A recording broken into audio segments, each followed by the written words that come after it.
So we've just had some massive vaccine news. Is it time to go all in the stock market? I discussed that in this video.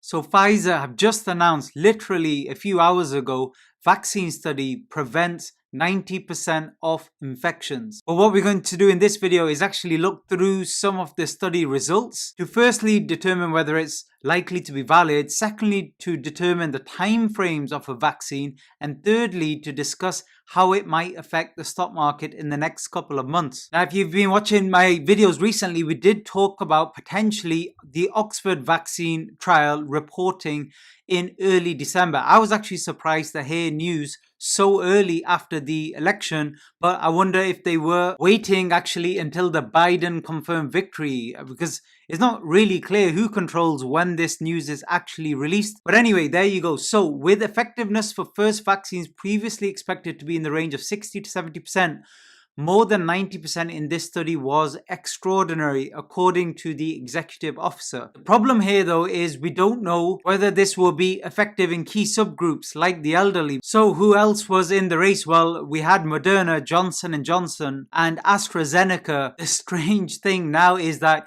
you might actually get a selection of different vaccines to choose from. But the next question is, who's going to take the vaccine? Are governments going to be able to enforce it? Will there be vaccine cards for travel? All of these questions arise. Also important to note, this is preliminary data, it's not been peer reviewed, hasn't been submitted to a journal, and yet hasn't even been submitted for emergency authorization. So there are some hurdles. But what are the next steps now? It looks like by late November, we might get emergency use authorization from US regulators. And these were the other trial results we discussed. So the University of Oxford hopes to present late stage trial results by the end of the year with an experimental vaccine, small chance of one being ready by Christmas. The other thing we're waiting for in terms of time frame is hopefully in the next week or two, a safety report. So far, the company have said there's no serious side effects. In terms of study numbers, it involved 43,000 people who joined back in July. To confirm how effective it is, Pfizer have said they're going to continue the trial until there are 164 confirmed cases in both the placebo and non-placebo group. I think so far they have around 94, so they're expecting to reach that number in the next 2 weeks or so. You can see that in terms of saving time, they've already started manufacturing the vaccine. They expect to have up to 50 million doses by the end of the year. This vaccine is given in 2 doses.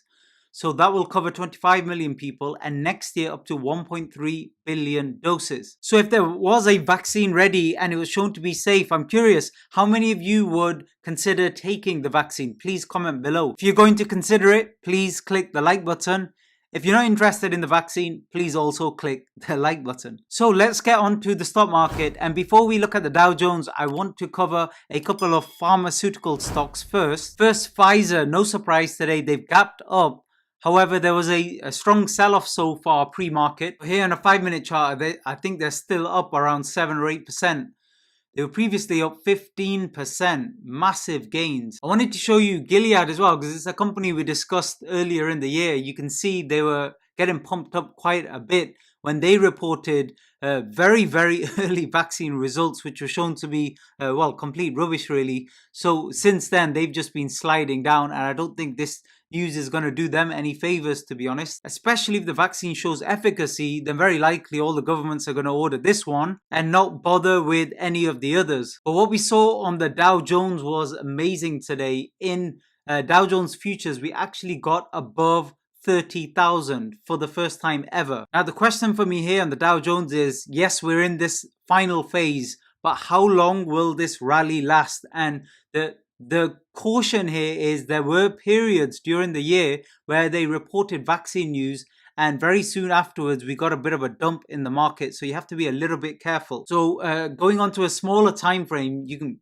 obviously clearly see we're very bullish at the moment, but in terms of this impulse wave up, the question for me will be this, and we're seeing something similar on the S&P. Will that be the entire move up, which means within the next 2-3 weeks we could get a major top, as I mentioned in the previous video, or is this just 1 of 5? And in that scenario, what will happen? Let me just zoom out. So in that scenario, this is just the first part of a larger move up, a larger final move that could last probably around 3 months, and then in January we begin to see issues. And what's interesting today is the massive rotation we are seeing, which is no surprise. So the narrative here would be, well, if there's a vaccine around the corner, then that's really going to help the travel industry and the other industries like hospitality, etc. So if you have a look here at the Nasdaq, what you'll see here, I'm on a 4-hourly chart. If we zoom in, well, you saw a little bit of a spike, a little bit of a bump up. However, we've still not exceeded the highs we saw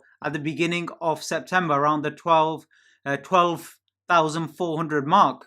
And there's actually been a small sell-off since. So this could be people rotating out of stay-at-home stocks and moving more into the old staples. So that's why we've seen the rally in the Dow Jones. Let me show you another interesting chart. So this is JET. So this is one of the ETFs associated with airlines. And I'm just going to switch to a daily chart here.